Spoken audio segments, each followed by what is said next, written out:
Gary G with the Inland Valley News here at the Staples Center for a Sunday contest between the Los Angeles Clippers and the Portland Trailblazers.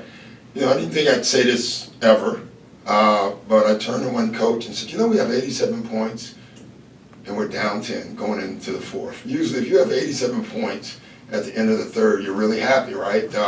But I wasn't because of our defense, you know, and so just looking at the games of a collection of three. We played 3 games, right? And one game we played really good defense and we scored. We kept scoring.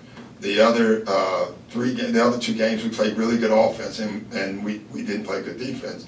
So we got to have balance. And right now I think our pace is that we're creating is hard to play, and I think it's hurting our defense. You know, so that means we're going to keep playing at that pace. And we got to get in better shape, because I do think it's clear when we get the ball up the floor, you can see it, the ball's moving, we're scoring with ease, we're scoring quick. But as it goes on, our defense goes like this, and I think what's happening is they want to keep running that pace on offense, and they don't want to do it on defense because they're tired. And so we have to get in better shape. What do you think happened after those initial 6 minutes when you guys seemed like you were on a roll? That, what I just said, you know, and Portland runs good offense. You know, Terry's always had nice spacing. You know, their guys have kind of know their system, and so I thought they did a great job with their system. But I just thought, you know, again, I love the pace that we're playing at, and you can see it early. Then once we lose our pace, then we struggle a little bit. Milos really couldn't get anything going in Hawaii. He knocked down 4 triples, 5 of 12 today. What did you see from him? What did you like from his play today? Triples, that's what we're calling them. Okay. All right. It just, you know, with the baseball playoffs, I didn't know what the hell we're talking about. 3-pointers. Okay, better. I just want him to stay aggressive. Milos is not a good shooter. He's a great shooter, but he's struggling right now making shots, more from timing and all that. And so we know he can pass. He's one of the best passes I may have ever seen. But I told him before the game, I want him to shoot. Just shoot the ball. Your passing will always be there. I want him to try to get some shooting rhythm. And so we wanted him to be more aggressive there. And it's coming. I thought in the second half he started getting it a little bit better. The only other thing I noticed is that he didn't have the ball in his hands enough. You know, with him and Pat on the floor, it seems like Pat had the ball more. And that's, I want Milos. Milos is his talent is his passing. So a guy that passes like that should get the ball more. Hey, Doc, what do you think as far as percentage-wise, the shots you'd like to see him shoot? Is there a number you'd put on it? No, because he's always going to be a pass-first guy.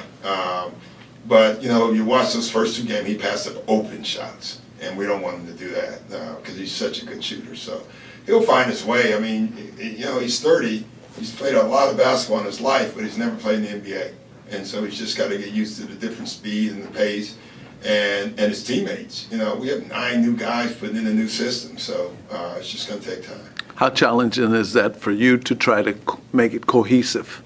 It's challenging, but it's fun. I mean, it's nice. That's why you coach. You know, it's good to try to, you know, mold a group together. You know, the injuries are more of a concern. You know, not having Gallo, who has never been in our system, not having Austin, and even before camp, we didn't have either one or Milo because, you know, Austin has mono, so he couldn't play. Milo was injured, and Gallo was injured. So that's, if I have one concern, is that we just seem like we don't have enough time on the floor together, and we gotta create it. And we can't because guys aren't practicing. On this team? Well, we're just going to have more ball movement. We have to. I mean, you didn't have to move the ball with CP because he was such a great passer. You know, but this team, we want more ball movement. We want the ball changing size. We're definitely going to play at a better pace. You know, we're running. We want to get up and down the floor. We believe our bigs have an advantage over everyone else, and that's their speed. So we're going to try to take advantage of that. And we've done that, you know. And, you know, it seems like in the first 3 quarters of all 3 of the games. In the 4th quarter, we haven't had our guys in. But I think we've had like 87, 80, 85 in the first 3 quarters of all the games.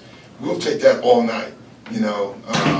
But because of the pace, I think it's hurting our defense right now, and that's because they're tired. What, if anything, have you said to Blake about how different does he need to be, if at all? He just needs to be Blake. You know, we don't need any one guy. We're not a team. There's no team in the NBA where one guy is just going to lead them to the promised land. I don't believe that. So we just need him to be healthy and Blake. And if he's that, I'm good. Threes, we want him to push the ball up the floor, but we want all of them to value the ball. And I don't think any of us is doing a very good job of that. How much emphasis will be on the three-point shooting in comparison to just running? And It's always emphasis. You know, we want to take them if they're open and you're the right guy. You know, so I've never not been that. Before we start counting these three-point stats, I mean, shoot, in Boston we took a ton of. We just take threes. If I can space the floor, I'm going to always do that.